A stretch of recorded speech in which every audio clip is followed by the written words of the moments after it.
Good afternoon. It is 1:00 on Thursday, and if you are watching this, you are either unemployed, which a lot of people are right now, or you're skipping out on work like me, or you're on your lunch hour. Yes, 1 p.m. Yes, Ken, 1 p.m. Absolutely. Sam, this is my friend Ken, lives up in New Hampshire. We watch the games together. So anyway, we're glad you're here, and if you're watching this on later on the in the archive, understand that too. So we have Sam Inkersole with us. He is from Football London. He is the West Ham correspondent. You probably know him if you're on Twitter like me, or if you're on any social media, you see his stories. His are the ones you can actually believe when they come out. Sets him apart. You're far too kind. You're really far too kind. It sets him apart from most of the others.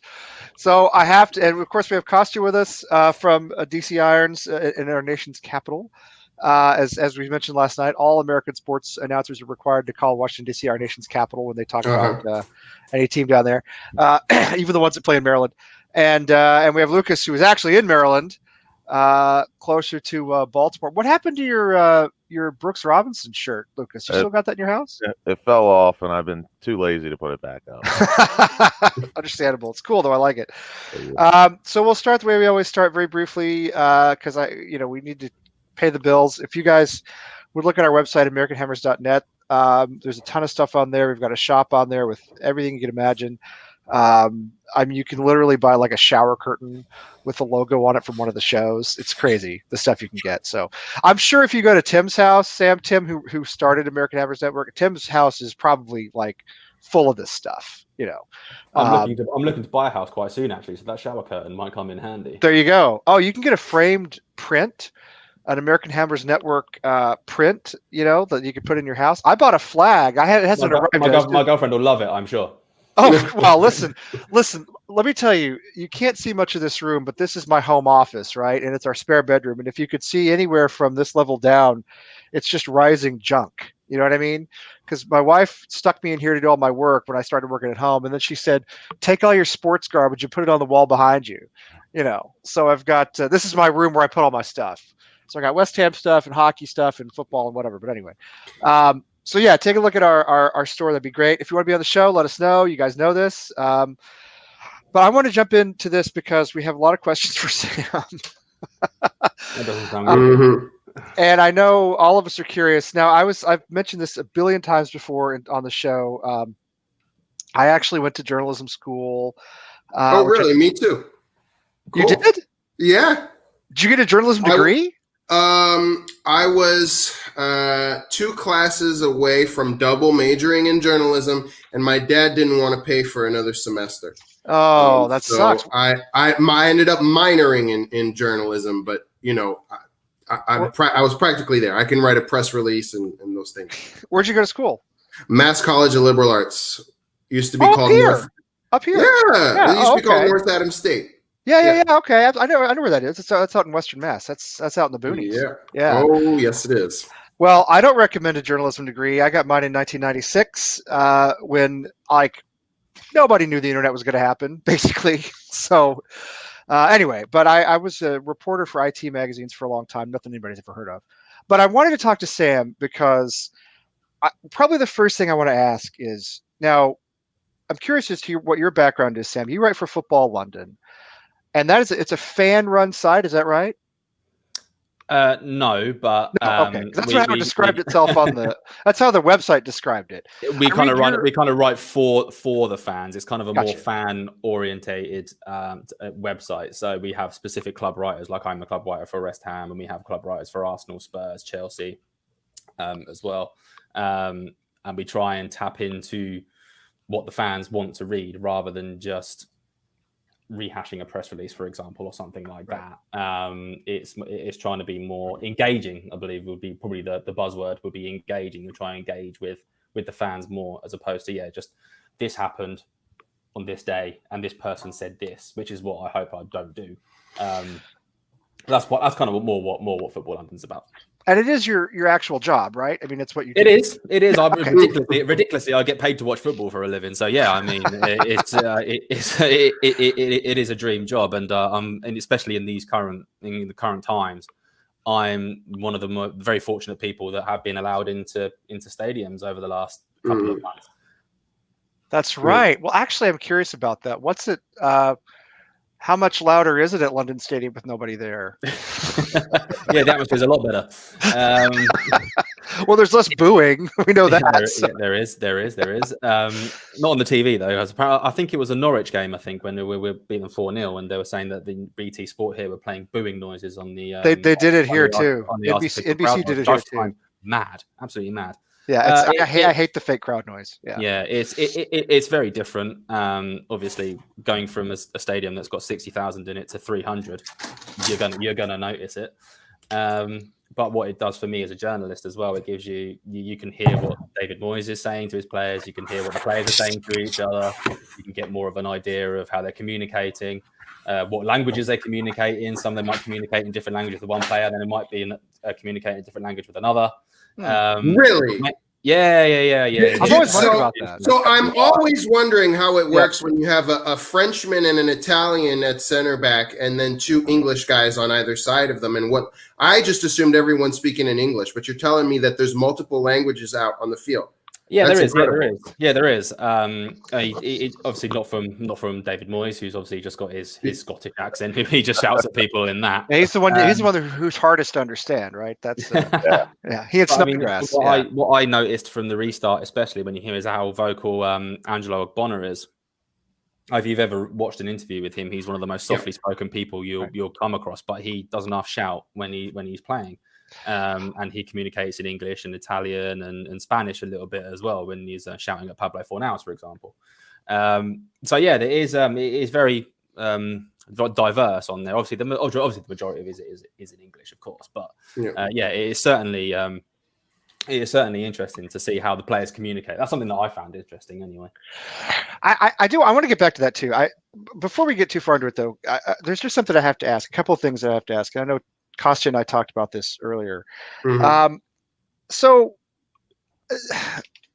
when I read your stories, I find your reporting to be really credible. And I just don't find that to be the case with a lot of other reporters in the English, let's say British press. Probably the same in Scotland and Wales. I don't know. Here in the US, our news media has a lot of issues, which we won't get into, except to say that in terms of sports writing, my own take on American sports writing is if something is a rumor or it's speculation, then it's labeled as rumor or speculation generally. Now, people are going to throw that out there. Columnists are going to say, especially with it's big in the NBA where the players are constantly jockeying for position on different, franchises. So it's always going to go here or there, but it's never reported as like this is happening or this has happened. It's always like this is what we think could happen, or this makes sense. What I see coming out of the UK is stuff like, Declan Rice has requested a transfer, which did not happen, at least as far as I know. Yeah, and I had never heard of that reporter. I don't know if I should say his whole name. Well, his name's Duncan Castles. He's on Twitter. There you go. To me, that sounds like an amusement park. Anyway. It does sound like an amusement park. It sounds like I've never heard of him. It sounds like a really, really terrible apartment complex built in the 70s. Like I grew up in the Duncan Castles. Yeah. So he just came out, Sam, and he just said he just said it, right? He didn't say it's a rumor or this is speculation or this is what I think might happen. He just said it, right? How does he do that? And why can you write for the Sunday Times or any of these supposedly sort of credible publications and just make stuff up? How does that work? Well, look, I don't think I'm not going to come on here and dig people out. I'm not asking you to do that. I understand you have colleagues. I get that. You got to see these people and talk to them. I understand that. It's not a case of making things up. I mean, for me, I have a rule that I go by, which is I have to have something confirmed by 3 sources, and if it's confirmed by 3 sources, then I run it. Right. Yeah. Kostya and I are doing this because we went to journalism school, and that's what they teach you in journalism school. It's 3 sources. Yeah, and it makes sense why Sam, you're on that list of reporters that I'm a regular Knees Up Mother Brown reader, and specifically the transfer thread, and you are one of, I would say, a handful of people that fans will say, well, if Sam said it, it's true, and so that makes sense, or it's probably true. It's probably true. You have that credibility. You do, and now do you have a back. Did you go to journalism school yourself, or I did. is that your Yeah, background? I studied. I when I was 16, I had. I don't know if you have them in the States, but we have these careers advisor meetings. I actually wanted to be a pilot when I was a teenager. Weirdly, I wanted to be a pilot. I love planes. Nerd. Doesn't seem weird. No, Yeah. but, But in fact, this Ken, my buddy Ken here, is a pilot. So there you go. no, nice. NHM, he's a pilot. Very, very jealous. Yeah. But that's what I wanted Good to do. job. But when my careers advisor told me that's not realistic, let's. What do you like? English. I like doing English as like writing and literature as well, and I like football. Well, why don't you be a English and football writer? So that's what I wanted to do. So I ended up going to journalism, to university, college, studied sports journalism there. Started off as a news reporter and just worked my way across. You kind of start, if you get that grounding in news where you deal with like court reporting and sensitive issues, things like that, work your way across. And then it was just kind of a case of waiting for the opportunities to come up. And one person left, I made my way up. Another person left, I made my way up again. And then we decided to launch Football.London 3.5 years ago. And they was like, do you want to come on board? And I was like, absolutely. And then the rest is history. But that took me about 10 years. Yeah, it's hard. It's hard, but the glamour and wealth once you get to that point are really worth it. You know? I can smell the sarcasm from here. I loved being a reporter. I adored it. It was my favorite thing I've ever done for work. It just kind of died as a profession, and especially for me because I worked in trade magazines, they just kind of died. So, yeah, I'm a little bitter. I'm not going to lie to you, but anyway, I have a good job now. I'm not complaining. I like what I do. Exactly. But it's funny. So I mean, but let me ask you this. I mean, you read everybody else's stuff, and I'm not asking you to mention names or publications, but do you see the same thing that we're talking about? Do you see stuff and think that just didn't happen, or that's not true, or that's just false reporting, bad reporting? I can see when people are desperate to try and peddle a line that's not true, because I mean, just because I might have heard something, I don't necessarily report it all the time. I often keep things under my hat, probably just because I'm a bit greedy, but I can do that because I can. And then so I know I can tell if something's not true straight away. Or if it's not, then I will check it. But I will always check it. I'm not just gonna say, oh yeah, this is definitely happening, or retweet them on Twitter or something, because I do actually have a fairly reasonably large Twitter following. So I'm not going to try and lead people down the wrong path with that. You still have to be very careful. And I always check with I have my trusted people. There are some that will come and say, I've heard this. Right. Right. Well, good for you. You just might send me a random message on Twitter, and I've never met you. I've never heard of you. Whereas I will check it with the people that I know, and if they come back and as always, a 3-source rule. Always, if someone tells me, they tell me it's not true, then it's not true. Even if one person says it's not true, then I won't. Right. So without revealing of course the names of your sources, can you tell us, are they more so people who work in the club, or are they more other reporters who themselves know people within the club? We want names. We want names. Kind of a mix. I don't want names, but what the bigger question that I'm getting at, and I know Lee had this question prepared. We often live in our own little bubble as fans, and we're noticing the other clubs, and we do, but we're mostly focused on us. And what I hear a lot about is that because of our less than stable ownership group, it's possible that there's leaks that come out from our club that perhaps at Arsenal or Spurs or Chelsea, they don't allow for those leaks. So I want to know, is that really true, or are there leakers in every club? And, when you get that information and you're getting those 3 sources, is it really a mix, or does it tend to be, similar people, all players or coaches or what have you? There's always a way to get some information out of a club, be it West Ham, be it Manchester United, be it Chelsea, be it whoever. Obviously, you've got the agents that love to talk, because they're trying to make a better deal for themselves as well as their client. So agents are obviously ones that will leak a lot of stuff, be it whether it's true or not. So you can decide for yourself if it's true or not. Look, I mean, in the case of West Ham, even David Moyes said it in his first spell when he was here, that he said there's too many leaks coming out from the club. So you don't really need me to tell you that there is stuff that comes from inside the club that is leaked out. Where it comes from, I can't say. But if the manager says it himself that that they need to stop this kind of thing, then well, you don't need to. You can take his word for it. You don't need to take my word for it as a journalist. You can take the manager's word for it. So yeah, there is a culture, not just at West Ham, across any football club, because it's all about generating publicity. Even though you might be in the Premier League, you still need the publicity, even if you're in the Premier League or if you're in League One or League Two. I think it's a little bit more further down than it would because they want the column inches. But you're absolutely right. There are places like the top echelon of Premier League clubs that won't leak stuff, but you can still get briefed on things, for example, from them. Mm-hmm. So, do you think, coming from West Ham, I mean, I guess two things come to mind, and I'll just let you run with these. Do you think West Ham are worse than other clubs about leaks? Number one, and number two, do you think that they're calculated leaks? I mean, do you think they're coming from the top, from Gold, Sullivan, Brady, trying to put messages out, even if they're conflicting messages sometimes? I mean, it's not necessarily a bad thing. It's great for me because it's great for you, yeah. Well, it's great for us too, as long as it's all, as long as we have somebody like you to parse it all for us. You know what I mean? I don't think it's done deliberately. You can easily see it as a spin. I think when there's, I'm pretty sure you're not going to name the website, but I'm pretty sure I can work out which website you might be talking about. Yeah, where the stuff comes from. Maybe if they want to get their point across, then that's the way that they do it.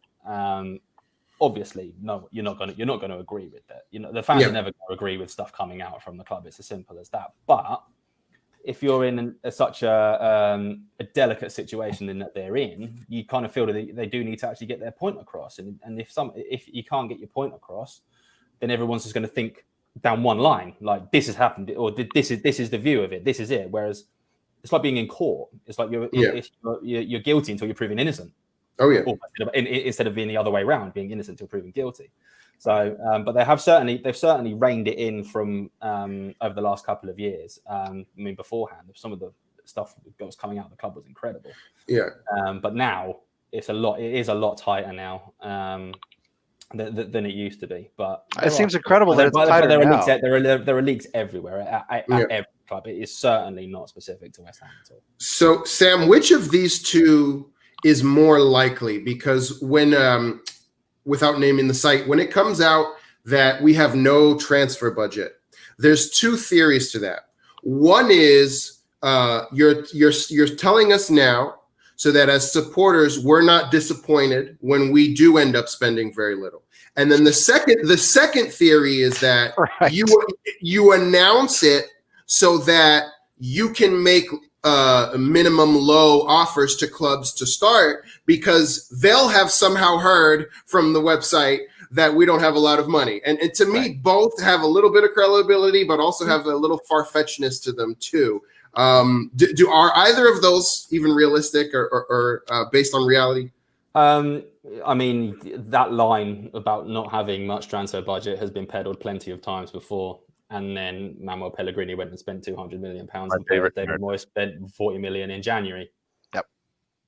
So I mean, you can say, they might come out and say, we've not got any money, but they have the leagues that have come out have said we haven't got any money, but the leagues have also come out saying we have to sell to buy, which is absolutely true. The club does have to sell to buy because they spent poorly over the last few years. So. Yeah, there is. From what I know and what I've checked with my people, that is credible. That there is, the transfer budget is very small. The club's going to have to sell to buy. They've obviously bought Thomas Souček already for £19 million. They've got to try and pay that off as well. But it's all done over installments as well. So I mean, it'll be over the length of the contract. Is that normal, paying in installments like that? I mean, again, do other clubs do that? Yeah, absolutely. Yeah, you'll pay an upfront fee just to get the deal over the line. That's suitable for both parties, and then you pay off the rest in installments over the length of the contract. Like Sebastian Haller's, I think, was something like 20 million upfront, and then 25 million upfront. Sorry, and then because Marko Arnautovic was sold for 25 million, that's why they asked for it straight up in cash, because they got the cash from Marko Arnautovic, then put down on Haller. And then they paid the other installments up to the 45 million over the length of his contract, which is 5 years. It's like when you have too many credit cards, right? It's like you basically borrow from one to pay off another, sort of, essentially. Yeah, basically. So West Ham have a lot of money on transfer fees at the moment. It's something like £80 million, I think it is. Yeah, 80 million? Yeah, something like that. So And I'm that's in. sorry, Husky, just for a second. That's on transfers we've already made that we owe. Yeah, on. yeah. So like Felipe Anderson's transfer, Pablo Fornals's, Palace Felipe Anderson as well. Oh, Yeah. We still owe for Felipe Anderson. That touched the nerve. Yeah. Felipe Anderson's, I mean, yeah. Well, anyway, I don't know how you feel about him. He's not my favorite player at the moment. I'm sorry, Kostya, go ahead. Oh, so what I was going to say is that it seems to me that the availability of funds and the narrative behind it has switched in the last couple years. What I used to hear 2 to 3 years ago, and this was direct club spin, was that we had substantial wages on the book and financial fair play was an issue for us and a reason we weren't maybe able to sign another player. But I've seen 2 windows in a row now where we're actually letting go players on higher wages and then bringing in players who make less money. So you let Perez and Chicharito leave, you bring in a Yeti. You let Obiang leave, you don't replace him. And I just looked at the numbers, and Everton have paid something about £30 million more in wages than us this year. So it can't possibly be FFP anymore, can it, Sam? It has to be simply a matter of we are in debt from previous transfers and our owners don't want to put their hands in their pockets any further. Am I correct in that assumption? I wouldn't say it's a case of them not wanting to put their hands in their pockets, but I've always been of the opinion that FFP's not really been that much of an issue. Okay. I think it's been a convenient excuse that's been peddled, not just by West Ham, by lots of clubs. And then you see what happened with Man City recently. Clearly, FFP's just it's a shame. It's toothless. Yeah, it has no right. There's no consequences at all. Yeah, exactly. There's no reason for it. I think what David Sullivan, David Gold, they want West Ham to be almost a self-sustaining club, and they're not going to bankrupt themselves to run the football club. We all know football's a business. Yeah. And it makes business sense. As annoying to fans as that may be, you've got to be realistic in that you're not going to just run yourself into the ground for the sake of the football club. You've got to make it self-sustainable. Otherwise, the whole thing collapses and then you don't have a football club. Right. And it's always, I think Sam, it's always been that way. I mean, if you read Chuck Corr's book, we had Chuck Corr on about a year ago on the show. He wrote really the definitive history of West Ham. He published it back in 1986. It's a great read. It's always been this way. Go back to the 19th century, the founders of the club were doing the same thing. They weren't going to bankrupt themselves to keep the club afloat. There was even a huge scandal at one point when one of them said, I think in the 1920s, one of them said, well, West Ham are better off in the second division as opposed to the first division because it's cheaper to operate in the second division. Getting out of the championship now is so expensive. Trying to get out of that division now. I mean, it's like you look at it's why relegation was could not happen this season because what with COVID and the lack of TV money coming in from going down, relegation this year is just absolutely disastrous for any team that goes down. Maybe apart from Norwich because they've counteracted that by not spending any money when they're in the Premier League. But I think but going down this year would have just been absolutely catastrophic. Lucas, you haven't been able to say much. Do you want to jump in? I'm sorry, I tend to dominate things. No, I'm good. I'm just kind of going off of you guys and taking everything in. No worries. Are you gonna? He's going to come up with an absolute killer question at the end. You're going to release the main today, or are you keeping it tucked away? I can't do that. Can't do that today. Okay. Yeah, we'll let you shine. Lucas has me beat hair wise. So, although I think I've got the beard on him, he's got me beat hair wise. Well, you've all got me beat hair wise. So you are a West Ham fan, is that right, or is this just your job? No, it's my job. Okay, but you become a bit of a supporter of the club, I'd say, when you cover them day in, day out for the 4 years that I've been doing it now. You become attached to the club in a professional way. I wouldn't say like I'm emotionally involved because it is my job at the end of the day, but you certainly do become attached to the club, and you just want what's best for them. Do you enjoy watching football still, even though it's your job? Not as much as I used to, but you have to remember that I have a job to do, so I go there. Yep. I still love the buzz, especially going to away games. The buzz of going to away games is still, well, it was before the restart. It's not quite the same now for obvious reasons, but going on away days is great. Well, going to the home game, London Stadium is I don't personally think it's a great football stadium, but it's still a heck of a place to go. So yeah, it's I do still enjoy it, but if anyone follows me on Twitter, they'll see how much work I do actually have to do at a game. It's not like I just do one match report and then I'm done for the day. Right. So it's a long day, but it's shortened now because you're not allowed in the ground as a. And how much pressure is there on you to, get a scoop or a hot take? I mean, it used to be I feel as though scoops don't exist as much anymore as they used to. Now it's more like you have to have the hot take, the opinion that nobody else has. I mean, what's the pressure on you to, I don't know, produce something that goes viral, let's say? Yeah. I don't think I have produced anything that's viral, so that can probably tell you something over the last 4 years. There's no pressure on anything like that. For me, as a journalist, I'd rather just, if I want to write my opinion, it's an opinion piece. If you don't agree with it, it's like my player ratings. I don't expect people to agree with my player ratings. And then if someone tweets me after saying, "Oh, what are you doing giving this bloke a 6? He was clearly a 2 or something." Well, that's your opinion. Right. My opinion is different. That's the whole point. I'm not going to argue the point with you. You're entitled to your opinion. So, and that's what I enjoy about the player ratings, especially. But no, there's no pressure to get exclusives and scoops and things like that. No, I've never really felt that. Do you think, and I don't know, how do you get to speak to any of the GSB, Gold, Sullivan, Brady? Do you ever talk to them? No? Oh, we lost Costa. He'll be back. Oh, he's gone. His internet was flaking out last night too, so he'll be back. No, they obviously have their they like to keep themselves to themselves. Well, in a way, they keep themselves to themselves. I don't. If you wanted to get an interview with them, you can ask quite easy. It's very rare that you get them, especially since over the last 5 years or so, the PR that's come out of the club has not been the best. I think that's no, surely not.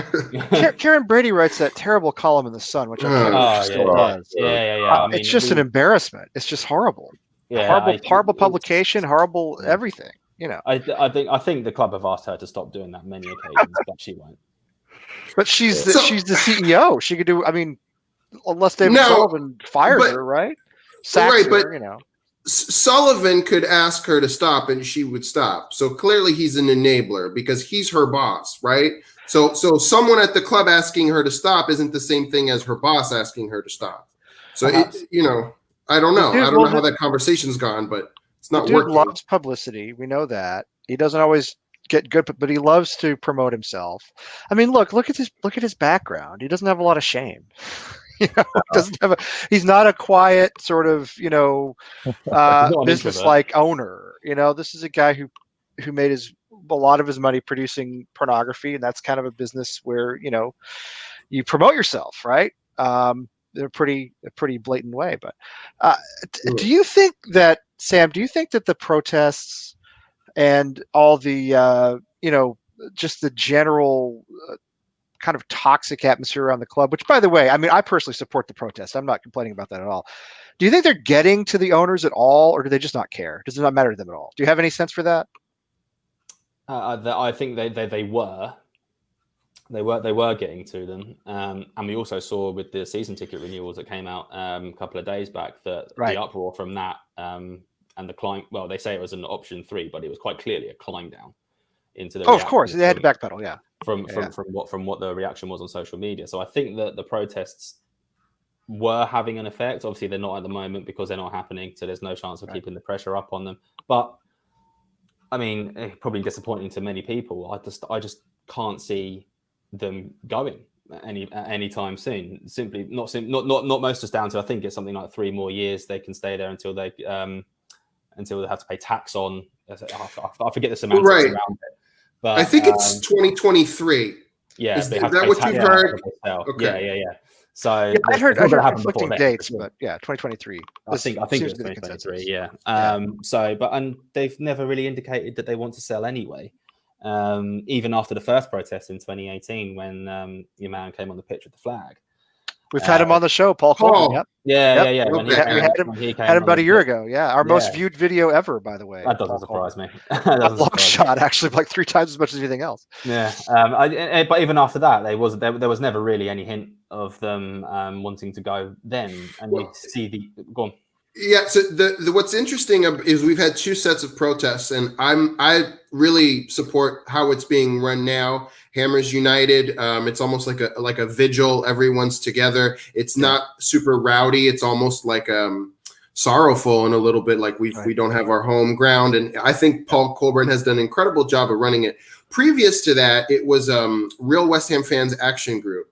And my understanding was that the folks who started that actually met with, I don't know which David or if it was Karen Brady, and they were told certain things that quelled them and made them say, okay, we can stop protesting for the rest of the season. And I never had a sense of what that was. And there were all kinds of rumors of it. Oh, they promised them they're going to buy such and such. They promised them they're going to take London off the badge. They told them Red Bull is waiting in the wings. I have no sense of what it was. Do you at all? And do you know what I'm referring to? No, I know what you're talking about, but no, I don't. That's something that they kept firmly under wraps, which is their prerogative. But no, sorry, no, I don't. Gotcha. Sorry to disappoint you there, but no, I don't know. No, it's okay. I don't know what the promises were. How much do you trust the owners, Sam? What do you think? What percentage of what they say do you actually believe? It's tough to put a number on. I don't want to get you in trouble. I mean, I know you have to deal with them, so you're not going to. Don't worry. I'm of the opinion that they genuinely have the best interests of the club at heart. You might not agree with that. The fan, I'm pretty sure the majority of supporters won't agree with that, but they do, and they have their own way of doing things, which is wrong, I think. But that's their way of doing it. We saw it at Birmingham City before they came in. They wanted to have a new stadium built for them by the council when they was in Birmingham. Now they've moved to West Ham. They've had a new stadium built for them by the taxpayer. So I mean, you can see what they've been trying to do for the last few years. I mean, you have to take everything they say with a pinch of salt. But then again, you probably take everything I say with a pinch of salt. That's just the way it is. Definitely, there's a big difference in those pinches of salt. You know what I mean? I mean, a pinch may be a pinch for you, Sam, but for them, it's a truckload. Maybe. You'd have to have a whole mine, like a whole salt mine, to accommodate the salt as I said earlier, they just don't go about it the right way. They need guiding, they need advising by people, which I think they don't listen. They don't have enough people around them to advise them how to do things. Or maybe I don't think they have enough football people at the club. Do you think they would take the advice? Sorry? Do you think they would take the advice if they got someone respectful around them? That has done this before? Probably not. It's probably their way or the highway. I think another season of relegation battles again next season, if it happens, then I don't think they have any choice in the matter, because I think the protests will grow again. If we're allowed to protest, that is, if you're allowed to protest.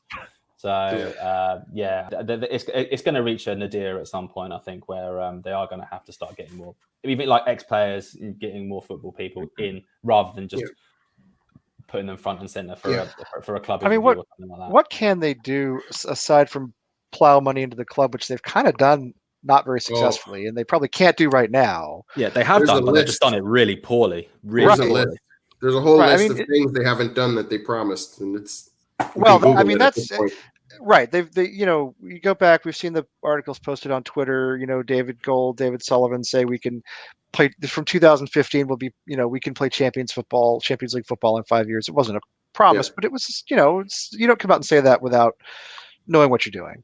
And obviously here we just finished 16th again. So I mean, all the sort of the ground is gone. Nobody likes London Stadium. We've not spent well. What can they do realistically to get people back on their side, do you think, if anything? Yeah, I think for some it's probably gone past that. I don't think there's anything they can do. The club is craving and it's just crying out for stability. Whether that's in the manager.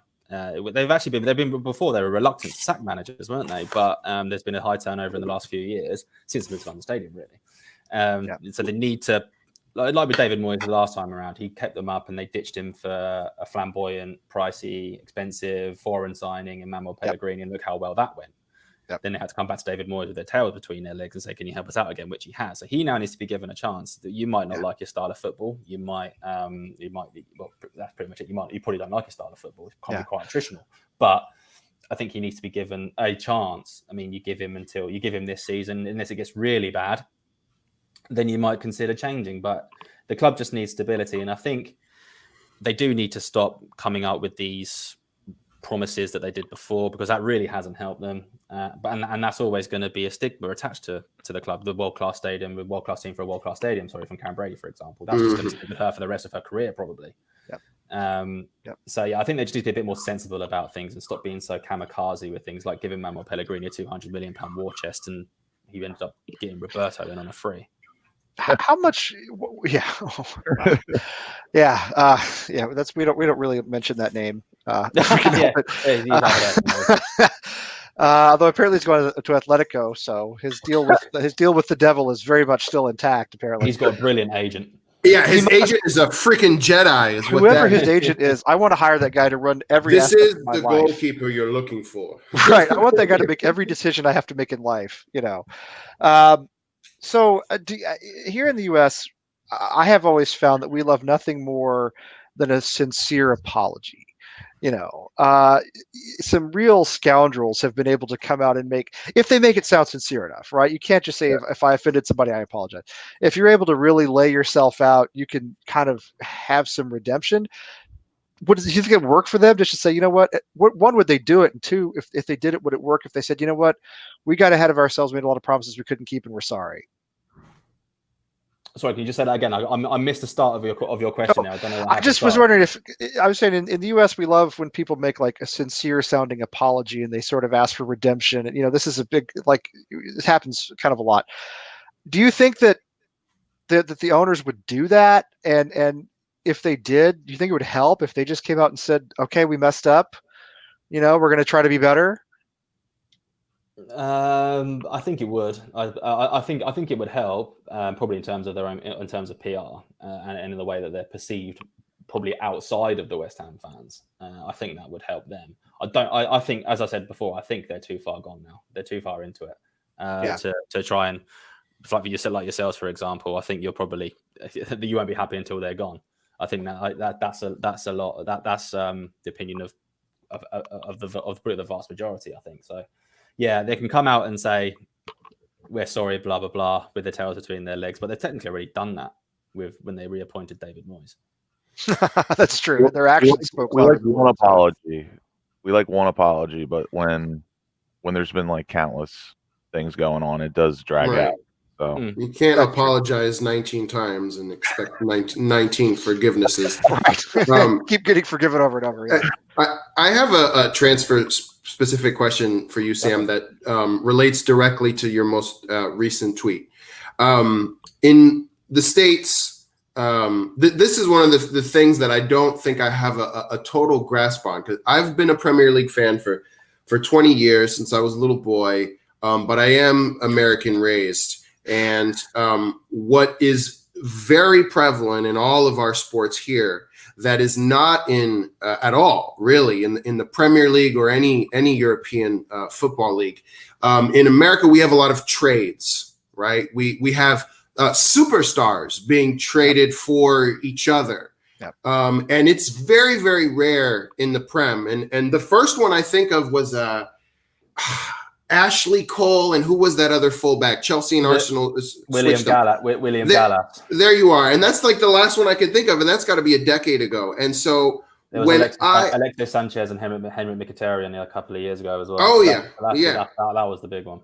And so I'm thinking, if I'm Queen's Park Rangers, and I have an offer for I don't know how to say his name, Easy.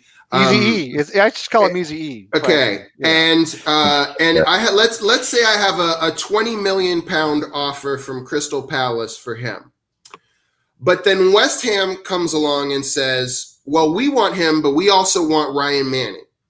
So we're going to compensate you financially. We're going to give you a little bit less than Palace is going to give you. We're going to offer you 15, but we're also going to give you Jordan Hugill, and we're going to give you Josh Cullen, which are not Premier League players, but very fine championship players. Why, as QPR, based on, I don't know, the accounting, the rules that are written for the Premier League, why would you consider the Palace offer and perhaps prefer the Palace offer to the actually getting players in return along with the money that you in and don't have to pay a transfer fee for? You have to remember that whilst you can offer Jordan Hugill, for example, for say if West Ham might value him at 5 million, QPR might value him at 3 or something like that. That's just throwing numbers out there. You have to pay his wages. Jordan Hugill is going to be on a 45 grand contract at the moment at West Ham. Championship clubs can't afford that. So you can easily say, oh yeah, well, we'll throw in Jordan Hugill in there, but Jordan Hugill might turn around and say, well, I've bought a house, I've got my mortgage, I've got a family, it's everything, blah, blah, blah, in London. It's not a cheap place to live. I need to be earning this amount of money. QPR will probably say, well, we can't afford to pay you that. So that's where I think a potential swap deal would fall down, is because West Ham will say, well, we'll throw in Jordan Hugill plus 15 million for Eberechi Eze. But then QPR will say, well, we can't afford to pay Hugill's wages, because West Ham would have been paying a large portion of Hugill's wages last year. Yeah. On paper, it's a great move. I wrote about it. But it's something that they should be exploring. But I think Hugill would certainly have to lower his wage demands quite drastically. Right. Is it legal? Does it ever happen that the selling clubs say, if you take him on, not like a loan, like a permanent deal, are you still we could pay half of his wages so that he fits in your budget? And I still think it would be worth it to the club. Does that ever happen, or is that ever discussed? Is that even legal? I don't know. I think you don't think so. That's certainly not something that I've heard of happening before. Only ever on loan deals. If you pay a portion of the player's wages on loan, I've certainly not heard about that in a permanent deal. And I'm 100% certain that's something that David Sullivan would not want to do. Paying for a player that's not his permanently. I can't see. He doesn't pay for the players he has now. He doesn't pay for the players we already brought in. Sam, I wanted to ask a question from our chat room here. So there was a big, everybody hates London Stadium. It's an overstatement, but not much of one. I haven't actually been. I went to the Berlin. I haven't been to London Stadium. Don't know that I'll be able to anytime soon, because the American passport is now not valid anywhere in the world. But the seating at the London Stadium, squaring off the ends behind the goals, something everybody asked for, and now the club has said they're going to do it, but the way they're moving people around, it seems as though they've actually managed to screw that up too. What's your take on what's going on with that? It's like trying to fit a square peg in a round hole. A literal round oval shaped, quite literally. Quite literally. While it's moving it's almost moving the very front people a little bit further forward. I think it's about 4 meters further forward they're moving. They're actually pushing others back, which kind of just makes no sense whatsoever. It's backwards. I can see why they're trying to do it, because this is something that they did, and this is going to go on. They've got a 99, now not 97 years. They've still got left at London Stadium now, so they're probably still going to be doing work on it in 97 years' time to get it right, because it's just not a football stadium. I think we all know that. It will look better aesthetically. It will look better. The claret carpet aesthetically looks better. Mikel Antonio loves it when he lays down on it and celebrates on it. As do we. We love Mikel Antonio. I'm a huge fan of the claret carpet. It's great. I like the claret carpet too, and I love Mikel Antonio. That big green monstrosity that was on there before was just horrific. Right. On that, but that was like something out of an American stadium. You might as well put the NFL marks on the field, or on the pitch. That was horrendous. But it's I can see what they're trying to do. They're trying to appease the fans, because the fans want it to look a bit more like a football stadium. So they're constrained in how the stadium was designed, which, as we know, was designed as an athletic stadium. Let's if you guys don't mind, let's get into some stuff that's happening right now. I had a go ahead. Well, I just want to ask quickly, and then you guys can jump in. What are the chances Declan Rice stays with us, Sam, do you think? I think there's a big chance he stays, because I don't think that there's any teams out there that are going to be able to afford what West Ham want for him. Well, I go back to 2 years ago, I guess, when it was a done deal that Arnautovic was going to Manchester United to play for Mourinho, and it turned out they never even put in a bid. They never even approached us about it, And I'm wondering if there's a little bit of that going on with Declan. I mean, I don't think there's been any official communication from Chelsea. No, there hasn't. Do you think? Sorry. No, I was just going to say, do you think some of this is just pure closed season? Let's get people talking. No, there is genuine interest there from Chelsea. That is true. There is genuine interest in there from Chelsea, but they've obviously gone on a huge spending spree already. They could be adding to that with Kai Havertz, and I don't think that they'll, and it'd be in the same case of West Ham, unless they sell some players, and they might not be able to fund any more moves after that. The Manchester United are interested as well. It's a young English international. He commands a premium. There's always going to be interest in him regardless. So I'm confident that he'll stay this summer. But I think if they don't have a good season next season, then there'll be serious questions about whether he'll be. How good do you think it has to be? I mean, to keep him, do we need to be, I know as crazy as it sounds, do we need to be in Europe? Do we need to finish in the top, 6, 7?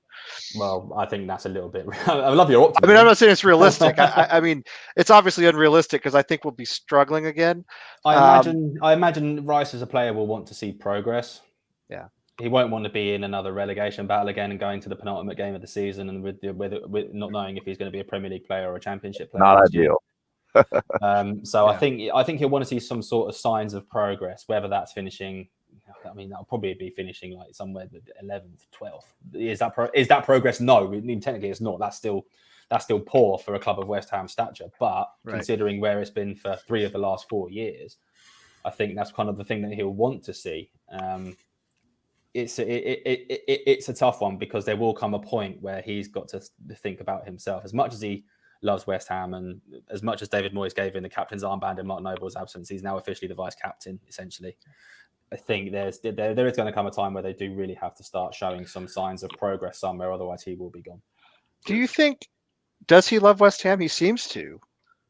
I mean, do you get the sense? I interviewed him as a 18-year-old or maybe even a 17-year-old. It was on pre-season tour out in Austria a few years ago. I interviewed him, and he was literally just starting to break through after he took the under-23s to promotion. And I do think because West Ham gave him a chance when Chelsea ditched him when he was 14. Yep. Everyone knows it's well known that his family are Chelsea fans. They're big Chelsea fans, and he's probably a Chelsea fan himself. And his buddy Mason plays for Chelsea. And his best mate Mason Mount plays for Chelsea. Yeah. So all the signs are there. All the signs are there that he'll end up at Chelsea one day. And I do think he will end up at Chelsea one day. But I just don't think it will be this summer. I think, they've got to have a decent enough season next season. Otherwise, then they'll struggle to keep hold of it. I got an add-on question to that real quick because this is what I see most frequently on Twitter. And I just want your honest opinion as you've been around football longer than I have personally, and just seeing how things have changed and money and everything. In your honest opinion, your professional opinion, what do you think is the price tag on Declan Rice? Because there's been numbers over the moon, numbers too low. With your professional opinion. Yeah, I said 500 million on Twitter, so I'm just setting the bar there. So you guys know. My bar personally is it.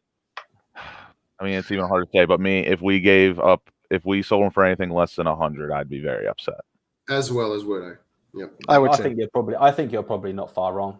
The club won't go anywhere less than around 80 million from what I've heard. He's 21. He's got 4 years left on his contract, plus an option on his contract for a further year. He's an England international. He's a homegrown player. He comes at an absolute premium. And I think if players like Harry Maguire can go for £80 million, then and he can also play Declan Rice can play 2 positions. He can play centre half. He can play in midfield. Right. He's got such an enormous ceiling as well. We've barely seen half of probably what he's capable of over the next few years. He'll be entering his prime at the end of his contract when he's 26. I'd say 90, 100 million. I don't think they would be wrong in asking for that. Whether they get that or not is a different matter. And then if we got it, how we'd spend it? That's another question. That is a very I don't want to know. Yeah. I don't want to know that is a very different question. I don't want 90 million on Felipe Anderson and then Sebastian Haller. Although I think Haller has potential, but he does. He's been poorly utilized over the last. He's been but now let me ask you this, and I want to ask this question in a minute about where to go about Moyes, but quickly on Haller, I think he's got potential. I think he's going to be a really good player. But he looks lazy to me. I compare him to an Antonio or a Souček or, these guys who just constantly, put out a massive effort. Even in Ogbonna as a defender, he's not having to come forward that much, but that you never question his effort, right? Yeah. Haller looks lazy. He doesn't look interested to me. Do you see that? Or do you think he's just frustrated, or am I just making this up? I think he does look frustrated, and he can come across as lazy, and quite languid in a way. You mentioned Souček there. Souček's quite the same. He's not blessed with searing pace, for example. He's got quite a languid style, but he's got such an engine on him that he just runs and doesn't stop running. With Haller, I think when he was playing regularly, he was playing in a bad team. He was playing in a bad team under Pellegrini, and he wasn't getting the service. He didn't have someone like Jared Bowen firing in crosses to him, who can, as we saw against Watford, it was when he put it on the plate for Souček, for example. Haller would thrive off those things. Yes. And we also saw at Eintracht Frankfurt, Haller plays best when he's got a partner upside him. The only game I can remember Pellegrini playing with a partner was Southampton away, and shock horror, they won that game 1-0. Yeah, and Haller scored in that game. Is Moyes going to do that? I mean, is he ever going to adapt to Haller, or is that just not how he does? Because he really likes one up front, the way Pellegrini did as well. I think his hand was forced with the injury to Haller, coming back off lockdown. So Mikel Antonio played him, but I think despite how well Antonio played as up front, and he was sensational post lockdown, he's not a natural centre forward. He's not your number 9. And we're not going to get 38 matches a year out of him. Not with those hamstrings. No, I mean he can't go like that. I mean, the guy's effort is spectacular. I love Antonio, but he can't go like that for 9 or 10 months. No, I think I would not be surprised if Haller's still there if they haven't sold him, which they could do, but I don't think they will. I wouldn't be surprised to see him starting as a lone striker again next season, but you'll have Bowen actually helping him on one side and whoever, maybe Grady possibly Easy on the other. Maybe Easy. Hopefully, I suspect. I hope it'll be Grady Diangana on the other side to give him a much better supply line than what he would have had previously, because I say he was playing in a bad team around when Pellegrini was there. This is a good segue because I want to take this question from Joey. Well, you can read it. Do you believe in Moyes' vision to build a youthful squad around Declan? And who are the players you think are most important to this process? I'm curious about this too, Sam. We're going to be linked with every player from, Ferenc Puskas to Maradona here in the next 6 weeks. So, who do you think is realistically going to be able to come in and be part of what Moyes says he's trying to build? I think he's already there. Thomas Souček.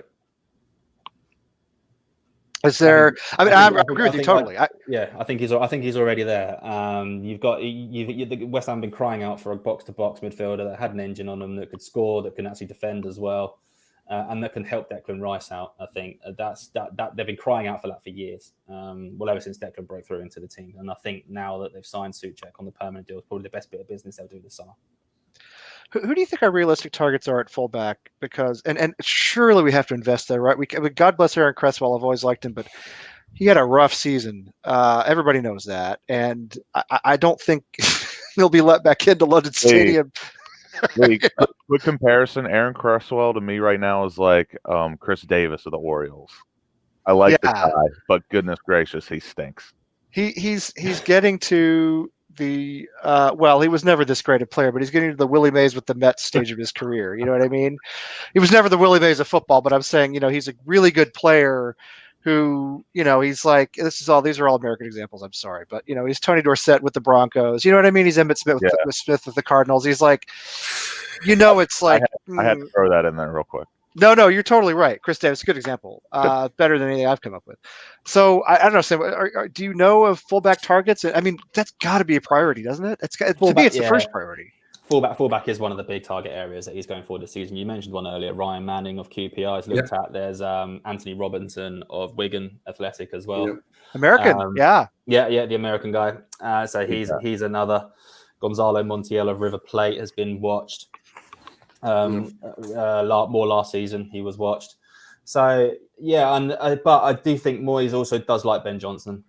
That's true. Now he looks like one for the future. Yeah, I think he's great. I think he's great, Ben Johnson. I think he's a huge talent. And he can play both sides. Specific question about Montiel. We don't have scouts at the moment. Pellegrini was a scout. His son was a scout. Husios was a scout. And we're all scouts, Kostya. We're all scouts. Right. Together when we watch YouTube videos. When I first heard about the Montiel link, I can't tell you who wrote it, what reporter, what site, but I remember distinctly someone saying that Manuel Lanzini had recommended him because that's his boyhood club. Could Lanzini actually have been the scout on that? Could Lanzini have tipped someone off in the club and said, hey, I know we need a right fullback. You should take a look at my friend here. Is that at all likely? I think it's entirely plausible. Whether it's true or not, I think it's entirely plausible. The scouting was a mess after Mario Husios left, and we know David Moyes likes to scout his own players. Yeah. So, but West Ham have always had a strong connection in South America. We've seen with some of the absolute rogue signings they've made from South America in the last few years.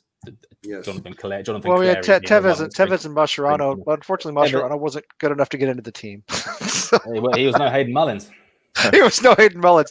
He was no Hayden Mullins. When we did Hammer Shots, we have a game show, a trivia show called Hammer Shots. When I did it last time, I lost, but it took me like 4 questions to identify Hayden Mullins as the guy we were trying to identify, and it was that was the fact that tipped me off, was that he kept Javier Mascherano out of the team.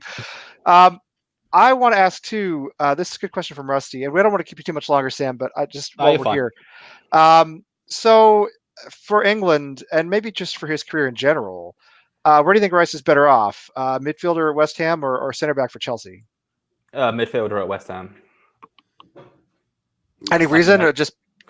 Well, he'd probably be better off as a midfielder at Chelsea, to be brutally honest. Would be the ultimate best option for him, I think, because I think whilst Declan is a very good centre half, he has got that, as we've seen, he's got the ability to play in midfield, and I think England have a decent crop of centre halves at the moment. You probably don't really care because you're Americans, but I mean, England have a very decent crop of centre halves at the moment. We like England. I like England. I support England. You pay attention. We pay attention. Yeah, definitely. I mean, Harry Maguire, Joe Gomez, players like that. And I think Rice has really made the defensive midfield position his own. He's one of the best in the Premier League at it. I think it would be a waste to then start putting him at centre back. I can see why Lampard wants to do it, but we also saw him play. Was it at the Wolves game? I think he played centre half after lockdown.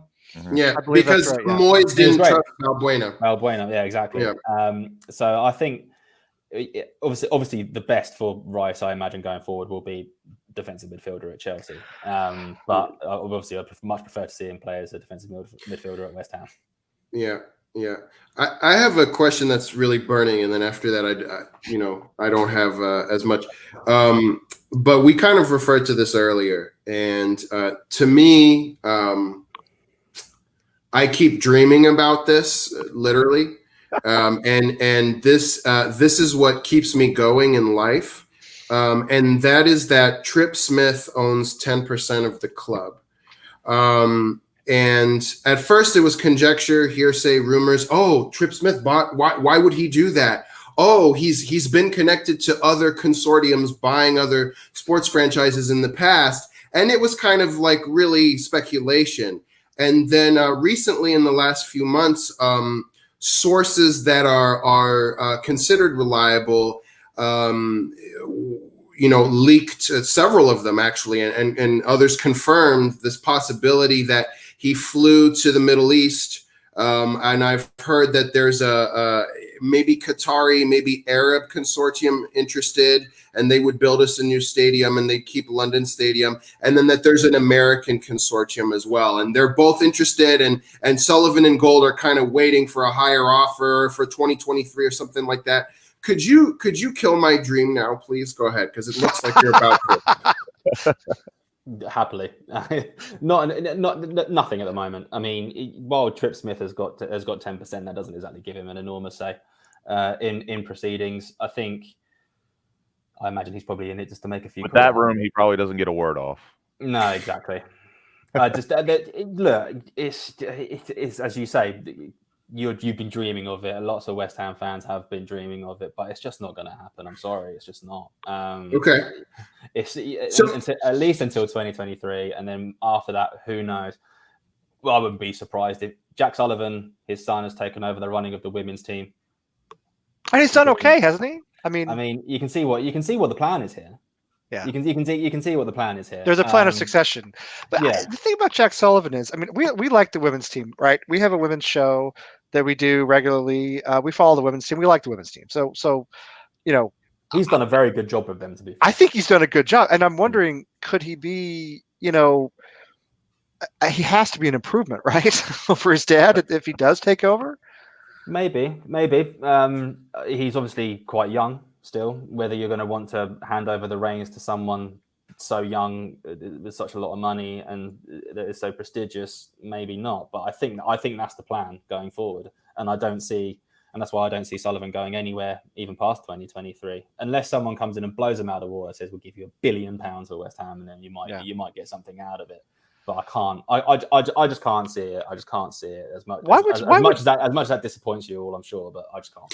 Yeah, it's just there was there was confirmation that Tripp flew to the Middle East to talk to someone. That was officially confirmed. Is that really just kind of like I'm in the wings? It might be possible. How much?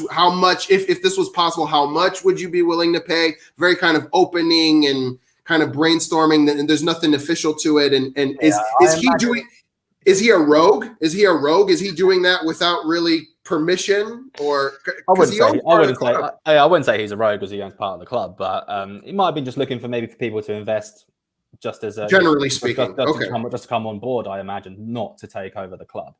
Okay, that's what.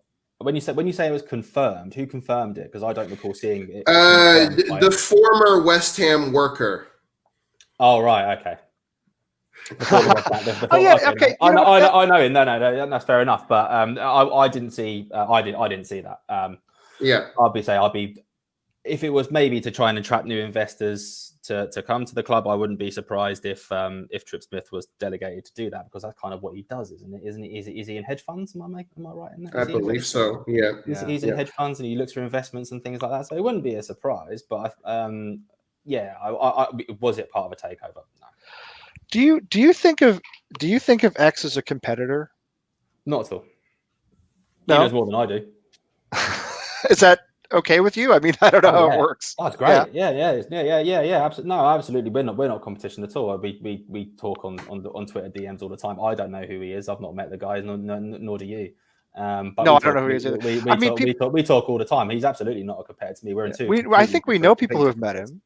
Yeah, I've seen him. I didn't talk to him because he was hiding and he doesn't want to come out and let everybody see him. But when they do the West Ham Way events, he's actually behind the curtain. And if you sit far enough to one side, as I did, you can so I know exactly what he looks like, but.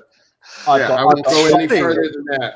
Was that in Vegas? Was that in Vegas, Kostya? No, I was in London over the Christmas period, and so I went to the event. I believe it was Boxing Day, was it? And we had Stevie Lomas. I got to meet him, which was awesome.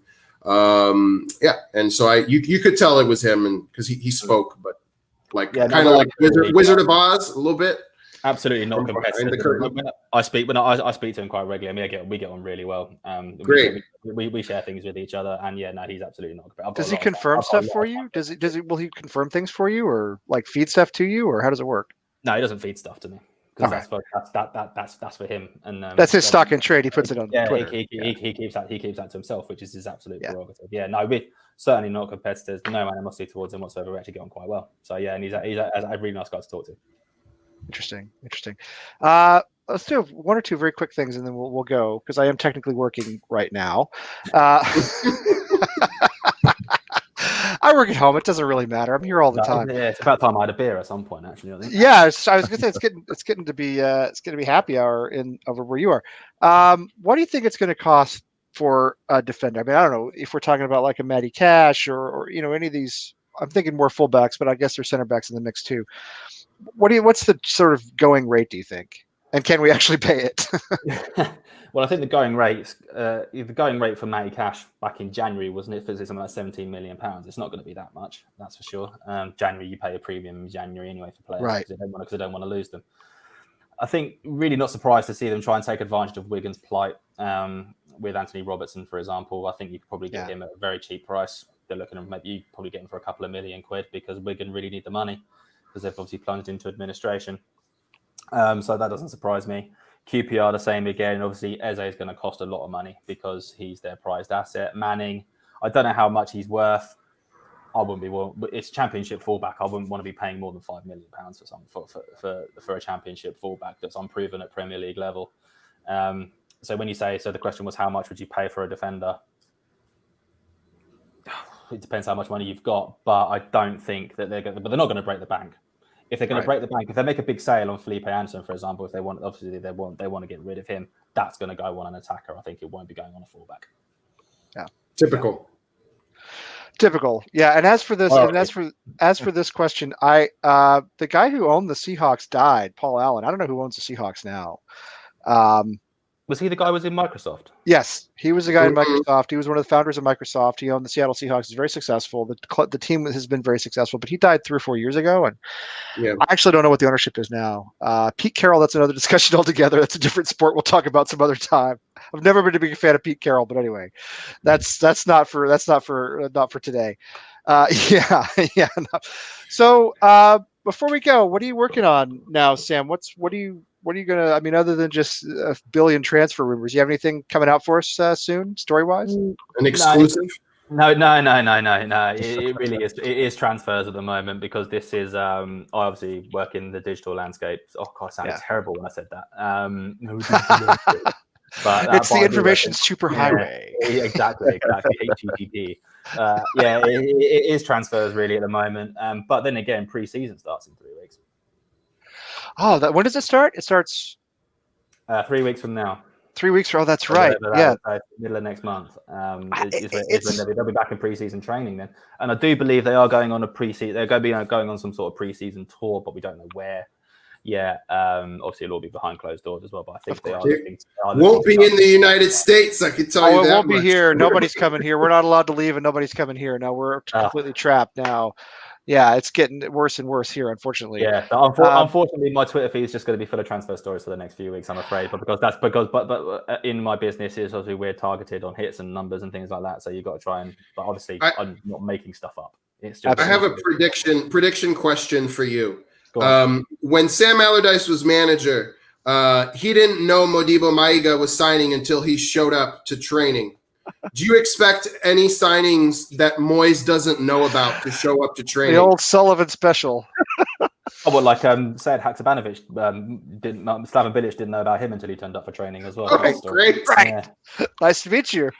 Just flew in. But no, I think Moyes has earned the trust of Sullivan twice now. Well, I think he earned it the first time and then ditched him. He's earned it again. I don't think there'll be any Sully specials, as we all love to call them. There won't be any Sully specials this summer. I can't see it. But he is functioning as our director of football, is he not? Technically. So yes, he's just learned his lesson. Yeah, I imagine Moyes is probably acting as almost as a de facto director of football as well. And that Moyes obviously went and scouted the 2 players, or 3 players, a fortnight ago in the Championship. We've seen him. We saw him at Stamford Bridge last year. When he was scouting Tom Kearney, for example. Sorry, the year before last, when he was scouting Tom Kearney, for example. So I think Moyes was almost taken on that role himself, and then he will say, right, yeah, David, this is who I want. Try and make it happen. Good. Right. Good. Right. A lot of Daves at the club at the moment. A lot of Davids. There is. Yeah. It's yeah. So I don't know, Lucas Costa. You guys have anything else for Sam at the moment? My home run question. Oh, I've been waiting for this. Here it is. See, he's quiet assassin. As you've traveled to plenty of away grounds, is a cold, rainy night in Stoke really the hardest place to play in England? No, because when it was cold and rainy in Stoke when I went there with West Ham. It was when there was a power cut before the game, and the game was delayed by about an hour. And then West Ham came out. It was when David Moyes was in charge, and they won 4-1, 4-1, something like that. Marko Arnautovic absolutely clowned everyone and scored 2. Coming back against his former club. And what would you say the best atmosphere is that you've been to? The best atmosphere I've been to. I'm hearing Leeds away is phenomenal. That's on my bucket list. But which one was that? Sorry. I've been hearing Leeds away is phenomenal, but that's on my. I've not been to Ellen Road, so I'm really looking forward to that next year. Hopefully, there'll be a crowd there to see it. To be fair, Crystal Palace is a good atmosphere at home. Oh, I have to strongly disagree. I went to Selhurst Park this January, and we were singing, "Where's your famous? Where's your famous? Where's your famous atmosphere?" And then I hear a couple other guys in the back go, "Wait a minute, they have a famous atmosphere?" So I'm really shocked to hear you say that, because I thought it was almost as quiet as Emirates. Were you there with Elijah Wood, Kostya? Were you there with Elijah Wood? I wish. Yeah, and the Green Street Elite. No, I was in the away end. I was in the away end, and it's the only time I've ever been in the away end. And when Robert Snodgrass scored to take the lead for us, I would say that feeling was just as good as any orgasm I've ever had. I'll never forget that. I'll never forget. But then Roberto quickly screwed up and just killed that. Both of those Palace matches are absolute kicks in the nuts. Just total beatings. Total beatings. Going to that question again, unfortunately, it's quite a hard question to answer, because some of the atmospheres are so sanitized. I think actually maybe one of the best ones might have even been at Gillingham in the FA Cup. I believe it. Yeah, because that was a little bit more raw, a little bit more. Newport away in the Carabao Cup earlier in the season as well. Proper small, tight grounds, loads packed to the. I like hearing that. So that's probably more in terms of like atmosphere as such. They say in the Premier League. So I thought Palace, maybe not this season as you rightly said, but certainly in seasons before, it's been pretty rowdy there. But Premier League is expensive, and you don't get the same kind of fans that you got 30 or 40 years ago, right? I mean, Premier League's expensive. You don't put your 50p in and walk through the turnstile and stand. You got to have a card and beep it in and everything else. So you can go. I think one of the best away atmospheres was at Chelsea earlier this season when David Martin made his debut. Oh, that was a wonderful game. Best game of the season, by far. Best game of the season. Yeah. That was fantastic. I remember that. And lest we forget, goal scored by Aaron Cresswell. Yes, on his right. Yep, on his right. So he did do something for us this season. We have a lot more questions. I don't think we're gonna have time to get to them today, unfortunately. Will you come back with us sometime, Sam? We do it again? Absolutely. Yeah, absolutely. I mean, I would love it. It's all transfer related at the moment, so anytime I don't get to talk about transfers is actually quite nice. Yeah, no, we promise not to bombard you with transfer questions. Yeah, I would love it. Would love it if we could make this kind of a semi-regular thing. So now I have to ask you before you go. Now you did not grow up a West Ham fan. So do you have a club that you support? I mean, it's my local team. It's my local team, which is Dover Athletic. They're a non-league football team, so they're currently in the Vanarama National League, which is one below League Two. So it's their National League. Okay, it's semi-pro. Because I do follow Chelmsford City in the National League South. Yeah, they're division above that. Right, division above that. Right, because I live in Chelmsford, Massachusetts, so that's our name. That's our namesake in England, and they have the same colors as our as the high school here. So anyway, but yeah, we'd love if you would make it a regular thing, and everybody in the chat room, appreciate you guys being here, and we'll have Sam on again. We'll get everybody's questions. Kostya and Lucas, Kostya in our nation's capital. Lucas, not far from our nation's capital. We're all East Coast elites here, Sam. So it's nobody here lives in the flyover. I have family on the West Coast, so I don't have any on the East Coast. Oh, where's your family? I've got some in San Francisco. Well, it's very nice. They actually used to live in Alaska, and now they've moved down to Arizona as well. So which is not quite the coast, is it? But what part of Arizona? Do you know? Phoenix. Okay. Just outside of Phoenix. I have family in Tucson. Okay. Yeah, Arizona's beautiful, actually. It's a gorgeous place. I love it. I love the desert. Yeah, it's the opposite of England. You can't get drier or hotter. We're in the middle of a heat wave here at the moment. Actually, it's been absolutely roasting for the last couple of days. It's been great. Yeah, it's been hot by Boston standards too. About 30 degrees is going to be here tomorrow, which is unheard of over here. So yeah, it's been hot in the Boston area by our standards. Which, as a native Texan, when I say it's hot, people laugh at me. People from back home, they laugh at me because it's always hot down there. But I've lived up here for a long time now, and I feel it in a way I didn't before. So anyway, everybody, thanks for being here to the chat room. A huge crowd, big crowd in the middle of the day on a weekday. We appreciate that. Kostya and Lucas, always good to see you. Always good to talk to you. No internet crashes today. That's great. Sam, fantastic having you here. And we'll do it again soon. And let's see, what is today? Thursday? That means I have no idea when our next show is. But follow us. Friday Night Likes? Is Friday Night Likes coming back? I don't think it's running right now. Right. If Tim is watching this, he'll freak out. Might have a show Saturday. Oh, that's good. That's great. Yeah, I mean, we're still doing Actually, Adam's going to take a break from Hammer Shots. That's right. Because I almost killed him the night I was on it. I don't know, Sam. We have a game show called Hammer Shots. It's hosted by a guy in Dallas, an English guy named Adam. Do you drink shots? Lives in Dallas. And Tim and I, the founder of the network, and I we went against each other one night, and I very narrowly beat Tim. And then a few hours later, Adam had a massive heart attack. Oh, jeez. And almost died, and I'm not making this up. But he only laughs about it now because he's fine. You know what I mean? He's fine. Okay, but, good. And he hosted the show again last night. So, but yes, I almost killed Adam. So I've got that on my conscience. No, anyway, but if you guys check out social media, we'll post when the next show is. And of course, we do a little bit less in the close season. But the women's show is coming back soon with Reese and Allie. And Kostya, you and Lucas are going to do a thing maybe Saturday. So yeah, we'll be on Twitter, stuff like that.